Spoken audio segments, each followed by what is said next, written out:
Esta mañana nos da mucho gusto tener aquí entre dos a Óscar Rosado, presidente de la Comisión Nacional para la Protección y Defensa de los Usuarios de Servicios Financieros, la CONDUCEF, para hablar de un tema muy relevante, que es el estrés financiero. Presidente de CONDUCEF, muchas gracias por estar aquí entre dos. ¿Existe el estrés financiero y qué es? Por supuesto que existe, y lo que dice la Encuesta Nacional de Salud Financiera es que lo padece poco más de la mitad de la población. El estrés financiero es un estado permanente o que puede estar varias horas en las personas, un estado permanente de ansiedad, angustia. ¿Por qué es ese estado de angustia, de ansiedad, de preocupación? Por un tema que tiene que ver con el manejo del dinero. Ya sea que el dinero no me alcanza, no llego a fin de quincena, estoy endeudado, muy endeudado, estoy enredado en un laberinto de pagos de meses sin intereses. En fin, ese estado de angustia, de ansiedad y estrés, finalmente la persona acaba somatizándolo. ¿Qué significa esto? Que lo acaba convirtiendo en una enfermedad física. Se acaba convirtiendo en dolor de cabeza, cambios de presión arterial, gastritis, colitis, en fin, un tema de mal manejo del dinero, de las finanzas personales, se puede convertir en un tema de una enfermedad física, aunque pues si vas con el médico, lo que el médico te va a decir es toma chocolate y paga lo que debes.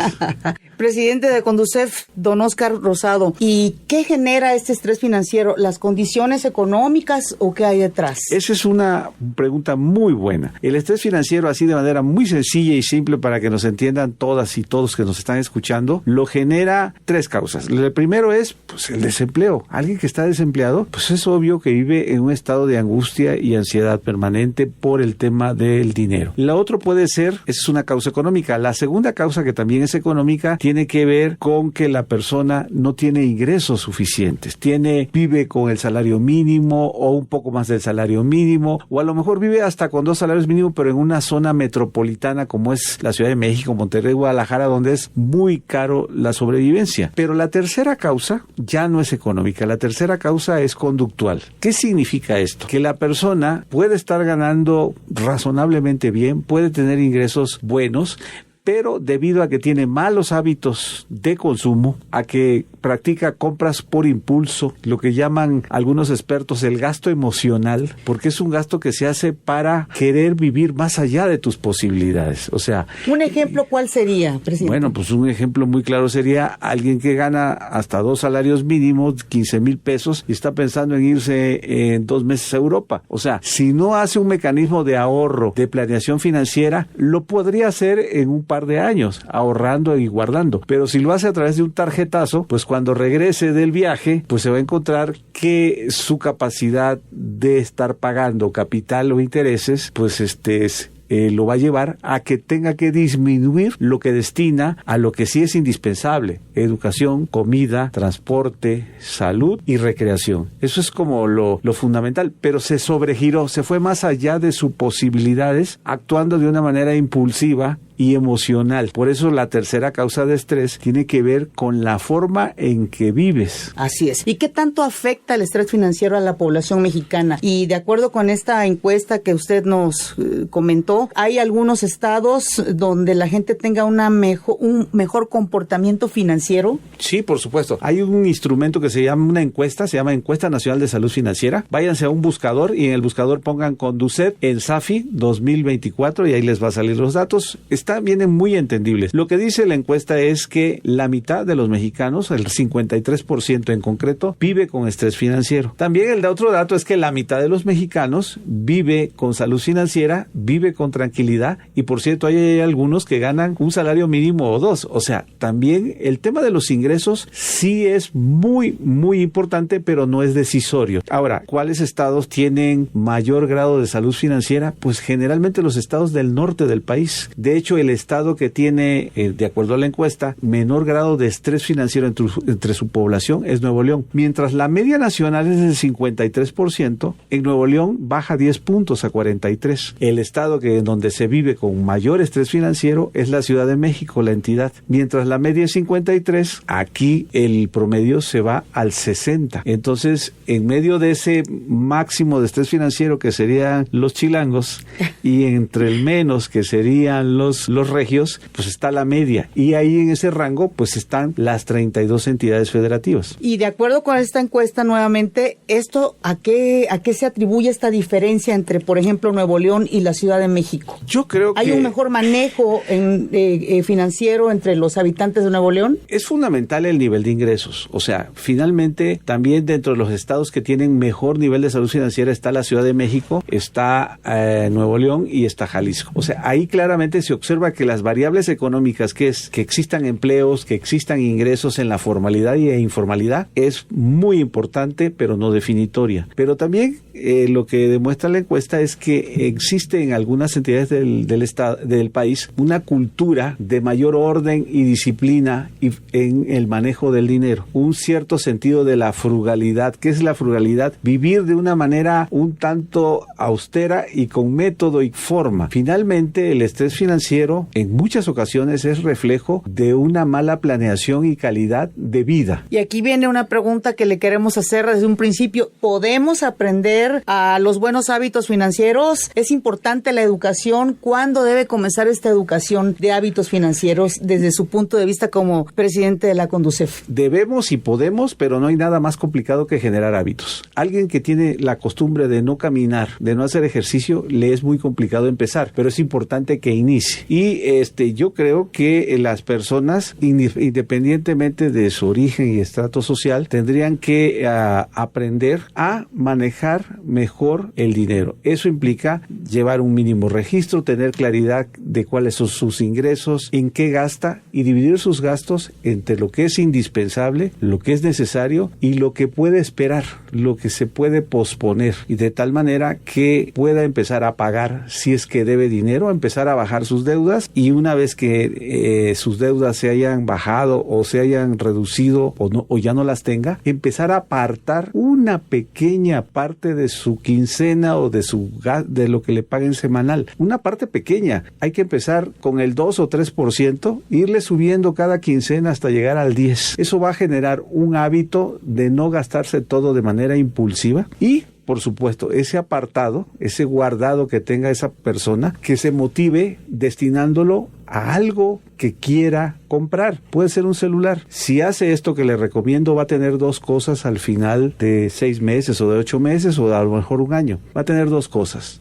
Va a tener el celular, pero va a tener algo que vale más que un celular. Va a haber generado hábitos. ¿Los meses sin intereses ayudan a las personas o cómo hay que tomarlos, los que ofrecen las tarjetas de crédito? Los meses sin intereses deben ser como las bebidas alcohólicas, con moderación. Porque excelente analogía, sí, aquí entre dos. ¿Por qué? Porque los meses sin intereses, lo que tenemos que partir es que el crédito no es dinero adicional. Es simplemente te están dando por adelantado dinero para que compres algo, pero que finalmente lo tienes que pagar en un plazo determinado y, ojo, por ese servicio te van a cobrar una tasa de interés. Y continuamos esta charla aquí entre dos con Óscar Rosado, presidente de la Comisión Nacional para la Protección y Defensa de los Usuarios de Servicios Financieros, la Conducef, porque el tema, Óscar Rosado, que quedó pendiente el día de ayer es hablar de las principales denuncias que llegan a la Conducef. Buenos días nuevamente. Muy buenos días, gracias a ti y sobre todo al auditorio. A la Conducef es una oficina del gobierno federal que está diseñada específicamente, hacemos más cosas, pero sobre todo atendemos, orientamos, asesoramos y en caso de un problema interponemos a nombre del usuario quejas en contra de instituciones financieras. O sea, ¿qué significa esto? Si una persona tiene un problema con un banco, una aseguradora, una administradora de fondos de retiro, una Afore o alguna otra institución financiera que es pero voy a citar y me voy a concretar en las 3 más conocidas y donde la mayoría, el 75% de los mexicanos tienen por lo menos un producto financiero que generalmente es una cuenta bancaria. Entonces, recibimos quejas en contra de los bancos, en contra de aseguradoras y afores. El 60% de los asuntos que atendemos nosotros tienen que ver con los bancos, alrededor del 20% con aseguradoras, un 7%, 8% con afores y el resto se divide entre otras instituciones financieras. ¿Por qué se queja la gente en contra de los bancos? Independientemente del servicio bueno o malo que puedan prestar, cuando alguien llega con nosotros es porque ya generalmente ya fue al banco y ya agotó una serie de posibilidades. Entonces, las quejas tienen que ver con tarjetas de débito, tarjetas de crédito, cuentas de nómina, en menor medida cuentas de cheques. ¿Y de qué se quejan? Fundamentalmente se quejan, esos son los productos. Ahora voy a decir causa. La causa es cargos y consumos no reconocidos, bloqueos de la cuenta, no haber recibido un estado de cuenta a tiempo o que no se los dan. Puede ser también que les entregaron una tarjeta y no la solicitaron la tarjeta. Puede ser también que quieran cancelar una cuenta o una tarjeta de crédito. Esas serían como las causas principales, pero sobre todo las dos primeras, cargos y consumos no reconocidos que me aparezcan en mi cuenta. Eso en cuanto a los bancos. Y en cuanto a las aseguradoras, ¿cuáles son las principales quejas? Porque me viene a la mente un caso reciente de una persona que me explicó que su operación que necesitaba tuvo que tardar no sé cuánto tiempo porque la aseguradora todavía no le resolvía los trámites. Sí, las quejas en contra de las aseguradoras se concentran básicamente en 4 productos. Daños autos, que es la mitad de los temas tienen que ver con quejas de usuarios, de personas que contratan un seguro de autos, pólizas de vida individual y de grupo, que ahí la queja es de la beneficiario o los beneficiarios de alguien que lamentablemente falleció y tenía un seguro de vida. Se llama seguro de vida individual cuando uno directamente, la persona, contrata el seguro con un agente y una compañía, y se llama seguro de vida de grupo cuando de tu trabajo, hay personas que trabajan en la iniciativa privada o en el gobierno, que el patrón les contrata un seguro y ese seguro de vida surte efectos si desafortunadamente esta persona fallece. Entonces, las quejas son por el tema de daños auto, vida individual, vida grupo y seguro de gastos médicos. Entonces, el que tú mencionaste sí. Es un tema que tiene que ver con una persona que tenía contratado una póliza que le cubría gastos médicos mayores. Ahora, ¿qué se recomienda hacer en estos casos? ¿Cómo interviene Conducef? ¿Cómo ayuda a las personas afectadas? Nosotros atendemos para asesoría y orientación por vía telefónica y atendemos también en chat en línea. Si entran a nuestra página hay un chat en línea que los puede asesorar y orientar. Pero si ya se trata de un tema que hay una queja, una molestia, como las que ya cité, la recomendación es que tenemos 2 vías. La presencial, tenemos 35 oficinas en todo el país. En la Ciudad de México, en la zona metropolitana, hay 3 oficinas en la Ciudad de México y hay una oficina por lo menos en cada entidad federativa, generalmente en la capital del estado, salvo Chihuahua, que tenemos una oficina en Chihuahua, y en Juárez por el tamaño del estado más grande del país. Entonces, nosotros atendemos de manera presencial, pero también si entran a través de los buscadores, pongan Conducet, queja electrónica, y los va a llevar a poder poner una queja electrónica en contra de un banco, de una aseguradora, de una Afore, de manera electrónica, y empezaremos a recibirla y a interactuar, ¿no? Ahora, don Óscar Rosado, presidente de Conducef, ¿por qué se presentan estos problemas o estas quejas ante estas 3 áreas, ¿no? Las aseguradoras, la banca en general y también las Afores. ¿Qué pasa? ¿Los usuarios de estos servicios no revisamos bien los documentos o qué pasa? No, lo que sucede es que hay temas en la calidad del servicio de los bancos, las aseguradoras, los Afores. Por eso, de hecho, se tuvo que crear una oficina del gobierno para empujar estos temas, para voltearse con la institución y decirle, oye, aquí hay un ciudadano, una ciudadana, porque antes que cliente, las personas son ciudadanos que tienen derechos. Entonces se crea una oficina del gobierno para poder mediar, porque finalmente el ciudadano de a pie, la ciudadana de a pie, pues es una persona que no tiene la fuerza, el poder y los medios que tienen las instituciones financieras, que tienen mucho poder económico, ¿no? Y legal, ¿no? O sea, entonces se crea la Conducef para estar en medio. Básicamente lo que sucede en ocasiones es que puede haber mal servicio, puede haber también temas de fraude, que sería todo un tema para varios programas. Puede haber fraudes de las propias instituciones. Puede haber fraudes, ya sea que te llamen por teléfono, que suplanten tu identidad. También puede ser, ya dije, mal servicio, puede haber un tema de fraudes, puede haber temas que tengan que ver con que el usuario, sin proponérselo, fue engañado y hizo algo indebido y transfirió dinero a donde no debía. O bien puede ser que también por error o por cualquier otra razón le hagan algún cargo que él no solicitó, no pidió, o puede haber sido que alguien le iba a depositar y el depósito no llega. Entonces puede haber muchas cosas que tienen que ver con los bancos, con las aseguradoras. Básicamente el tema es, yo compré una póliza, ocurrió el evento que le llaman técnicamente siniestro, ocurrió el accidente o lo que no queríamos que pasara y no me respondes, ¿no? O sea, es el tema. Con las Afores es un asunto muy diferente, porque las Afores prácticamente solamente tienen un producto financiero, que es una cuenta de ahorro para el retiro. Y esa cuenta de ahorro para el retiro, desafortunadamente, por falta de información, muchas mexicanas y mexicanos se voltean hacia eso ya cuando tienen más de 50 años, o peor aún, cuando ya tienen 60 y ya ven cerca la edad de retiro. Y entonces empiezan a acercarse a las Afores y descubren que tienen 2 números de seguridad social, que la CUR está equivocada, que trabajaron con 2 patrones distintos y un patrón le abrió una cuenta en una Afore y otro patrón le abrió otra cuenta en una Afore. Entonces pues hay que juntar el dinero que está en A con el dinero que está en B y y entonces empieza un largo momento complicado, que si ya la persona tiene 60 años, 64, 65, pues ya empieza a tener problemas. Y ahí, Óscar Rosado, ¿qué recomendaría específicamente para evitar llegar pues a cierta edad y enfrentarse a esta problemática en cuanto a las Afores, por ejemplo? Mira,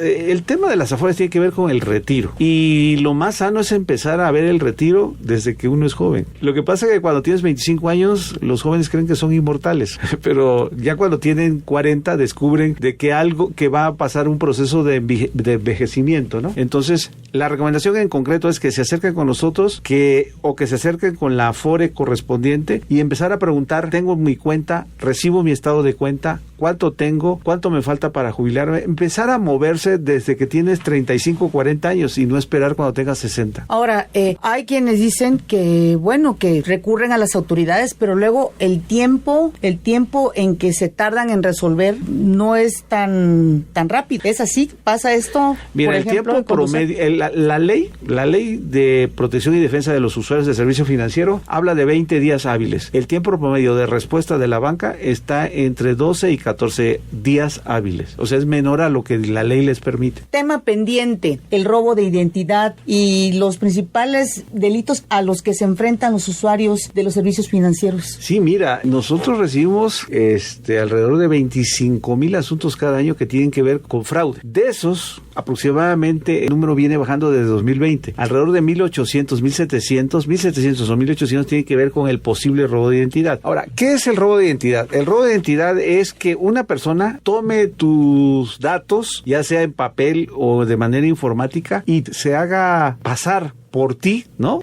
Se haga pasar por Patricia, y entonces a nombre de Patricia y teniendo sus credencial de lector, información, se acerca con un banco o se acerca con alguien que dé crédito, puede ser hasta una mueblería o una agencia que vende autos, y a nombre de Patricia la suplante, tome su lugar y tome el crédito. ¿Qué va a suceder? Pues se engaña al que da el crédito, pero también el daño lo sufre la persona, la ciudadana, el ciudadano, que de pronto le van a empezar a cobrar, o bien va a ir a su reporte de crédito en el buró, que se llama el buró de crédito, y ahí va a aparecer que debe, ¿no? Entonces, el robo de identidad, la recomendación expresa es que no anden de facilotes y de facilotas dándose sus datos personales a todo mundo. O sea, los datos personales son como el cepillo de dientes, no se le prestan ni se le dan a nadie. Tampoco respondan a llamadas telefónicas o mensajes diciéndoles que va en camino un pedido de comercio electrónico, que tienen una infracción, y lo que te dicen ahí es: pique aquí, y lo que quieren es, a través de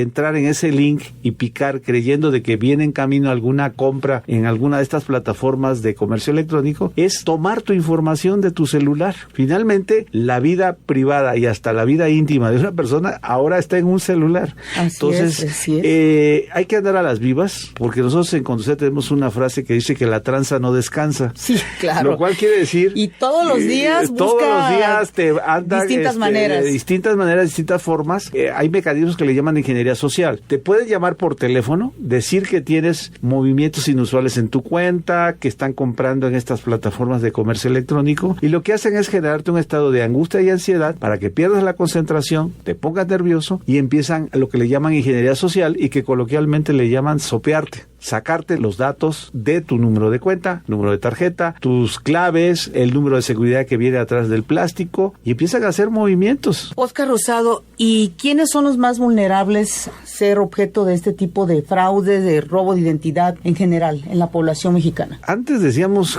que las personas de la tercera edad. Yo sostengo que estamos en riesgo todas y todos, ¿no? Sin importar edad claro. Y género. Sí hay un tema con los adultos mayores, porque los adultos mayores tienen la problemática de que no manejan informáticamente sus plataformas, pero eso en los jóvenes, que es una ventaja, también se puede convertir en un joven en un peligro, porque al joven le puede llegar una oferta maravillosa, le puede llegar algún mensaje por redes sociales, y este joven que sí es experto en manejar el tema de lo digital, pues también se engancha rápido y puede todavía también caer, ser víctima de un fraude. Pero entonces, regresando a los adultos mayores es un sector muy vulnerable. Nosotros desde la Conducef hemos creado un protocolo de atención a los adultos mayores con los bancos, con algunas aseguradoras que han aceptado este mecanismo de protección a los usuarios, pero los adultos mayores en general pueden ser víctimas de 3 tipos de manera delictiva. Uno proviene de los delincuentes como tal, ¿no? Que les pueden llamar por teléfono, que les pueden sustituir la tarjeta en un cajero automático, que les pueden llegar y tocar la puerta diciendo que les van a traer una tarjeta y en realidad vienen a otra cosa. Entonces los adultos mayores pueden ser víctimas de la delincuencia, pueden ser víctimas de funcionarios desleales de las propias instituciones que se den cuenta que un señor tiene dinero, no opera solo, no llega acompañado de un hijo, de un sobrino, de alguien que lo ayude, ¿no? Y tercero, puede ser víctima hasta de su propio entorno familiar, de sus cuidadores. O sea, es muy lamentable lo que voy a decir. Llegan personas que se quejan de cargos y de movimientos indebidos y te vas al estado de cuenta y resulta que el adulto mayor tiene cargos de 200, 300, 500 pesos en las plataformas de comercio electrónico. Entonces dices tú, bueno, pues si es 10, 15 cargos de este tipo, de a 300 pesos o de a 500 o de menos de 1,000, pues esto no lo hizo un delincuente. Un delincuente cuando va sobre ti y te logra enganchar, va por todo. Claro. No va por 10 movimientos de a 500 pesos. Entonces resulta que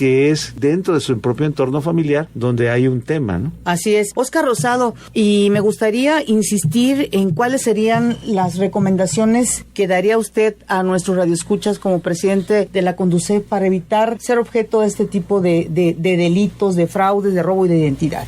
Mira, lo más importante es que cuando te ofrezcan un crédito, si te piden dinero para prestarte dinero, ahí hay una tranza. A eso no es normal. Lo segundo es que todas estas ofertas de créditos rápidos, fáciles, sin checar el buró de crédito que pululan en redes sociales, puede ser un gancho para robarte tu información y con ello practicar la suplantación o el robo de identidad. Y también puede ser que se ha creado ese esquema de que sí te presten el dinero, pero inmediatamente a la semana o antes empieza un mecanismo muy agresivo de extorsión, de cobro vía amenaza y extorsión. Y entonces te prestaron 5,000 y a la vuelta de un mes te sacan 15 o 20, ¿no? Entonces, no hay que creer en los Reyes Magos financieros. No existe la magia financiera. Hay que revisar que efectivamente con quien estés interactuando exista, y si se trata de una institución financiera, nosotros tenemos un padrón de instituciones financieras autorizadas. Está la lista de las instituciones que Hacienda tiene autorizadas. Vayan de nuevo al buscador Conducef y pongan la palabra CIPRES, SIPRES.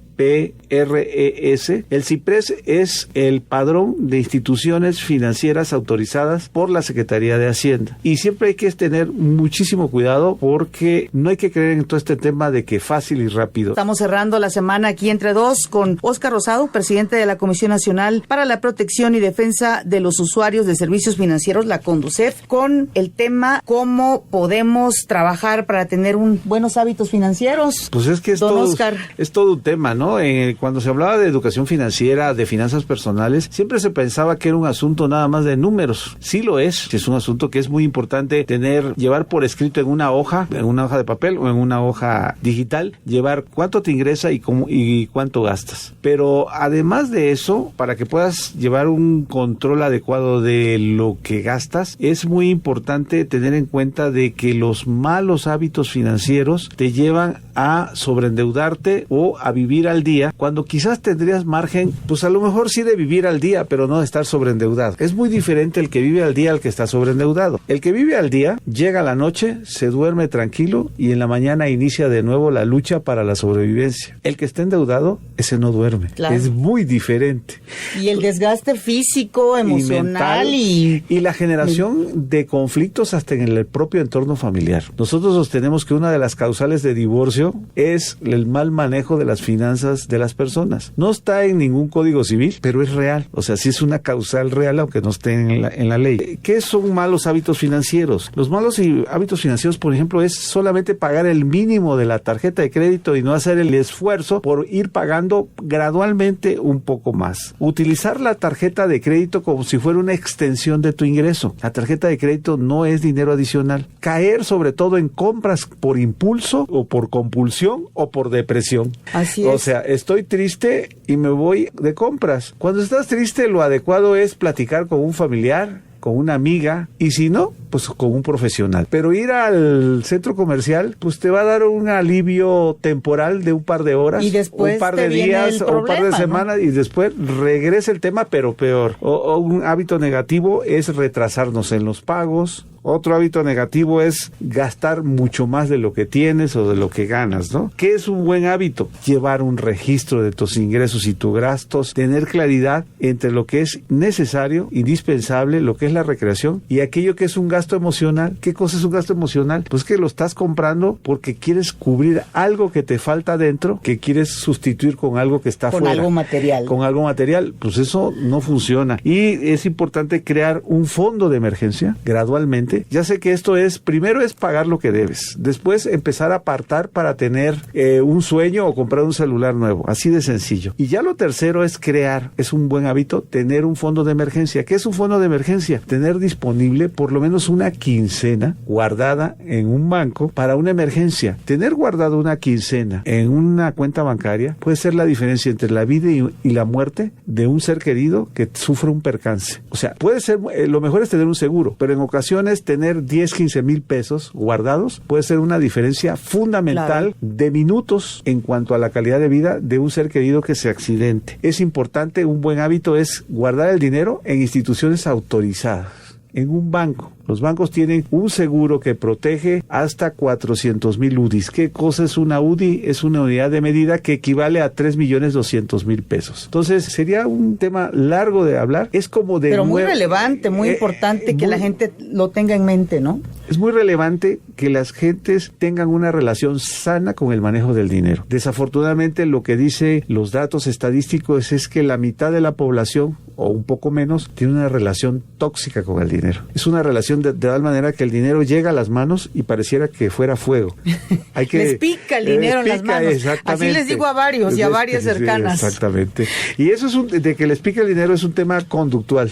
Ahora, estos hábitos negativos, bueno, ahí está la lista, ya seguramente usted escuchó, pero ¿cómo poder adquirir buenos hábitos y a qué edades sería necesario? ¿Tiene que ver con la educación desde nivel básico, por ejemplo? Yo creo que si ya tienes 35, 40 años, pues hay que empezar desde ahorita. Y lo primero es empezar a plantearse seriamente, no mis finanzas, mi vida. ¿Qué estoy haciendo con mi vida y cómo la estoy organizando y cómo estoy utilizando el dinero para darme calidad de vida, satisfacción? Sí, el dinero no da la felicidad, pero calma los nervios. Por supuesto. Entonces, por supuesto, eso sí, claro. Sí, es un medio. El dinero es un medio, no es un objetivo. Entonces es importante que las personas reflexionen de que hay que llevar una calidad de vida distinta. Y es muy importante, si tienen niñas y niños, y con eso yo creo que termino, es importante que le hablen del manejo del dinero a las niñas y niños desde la más temprana edad, de acuerdo a su edad. Así es, de acuerdo también a la circunstancia familiar, pero siempre, yo utilizo esta palabra, no sé si usted, Óscar Rosado, esté de acuerdo, pero es ser disciplinados, incluso, sobre todo en el manejo del dinero. Disciplina. Pero la disciplina y la disciplina, las formas y muchas cosas se aprenden en casa. Ya así sea el padre, la madre o la forma de familia que sea, porque hay diferentes formas de familia más allá de la tradicional, o alguien del entorno familiar, la abuela, el abuelo, que eduque y dé formación a las niñas y niños en el sentido de que el dinero no es mágico, que si vas a una caja automática, esa caja no es mágica. Si hay dinero que se le entrega a su papá, a su mamá o a su abuelita, es porque previamente hicieron un esfuerzo para obtenerlo, y que ese esfuerzo los debe llevar a gastar de la manera más ordenada posible en cosas que verdaderamente te llenen la vida y la existencia. Así es, que no tiene que ver con lo material. A mí me gustaría preguntarle algo. ¿Alguna vez una compañera experta experta en temas económicos, me dijo, sobre todo hay que evitar el gasto hormiga. Ah, claro. El gasto hormiga. Si le puede explicar, por favor, a la audiencia, ¿qué es este gasto hormiga? El gasto hormiga es como una tubería de agua que va goteando todo el día, tarde y noche. Ese sería el símil en una tubería de agua. En el manejo del dinero, el gasto hormiga es todo aquello que se gasta en dulces, refrescos, cigarros, golosinas, el café, y de ahí no quiero decir marcas, pero ya se están imaginando cuál, que si hace que las personas vayan gota a gota, se vaya perdiendo el dinero. Simplemente te voy a decir una cosa, si dejas de consumir un refresco diario de lunes a viernes durante un año, lo metes a hacerte directo, vas a tener más de 6,000 pesos en 12 meses. Con un refresco diario de lunes a viernes. ¿Escucharon? Eso es un gasto hormiga. Sí, claro, un gran ejemplo, porque la gente desafortunadamente no muchas veces tomamos conciencia de este gasto que efectivamente le llaman hormiga, porque decimos, no, es un refresquito, ¿no? Es una bolsa de bombones, pero es diario y recurrente, entonces sí. Si haces lo mismo en lugar del refresco con el café de la marca y el lugar que te estás imaginando, seguramente en un año vas a tener más de 12,000 pesos. Así es, Óscar Rosado, presidente de Conducef, de verdad que le apreciamos muchísimo que haya estado aquí entre dos y sobre todo dándonos estos importantes consejos a los mexicanos y a las mexicanas. Muchas gracias por haber estado aquí entre dos. Muchas gracias, buenos días.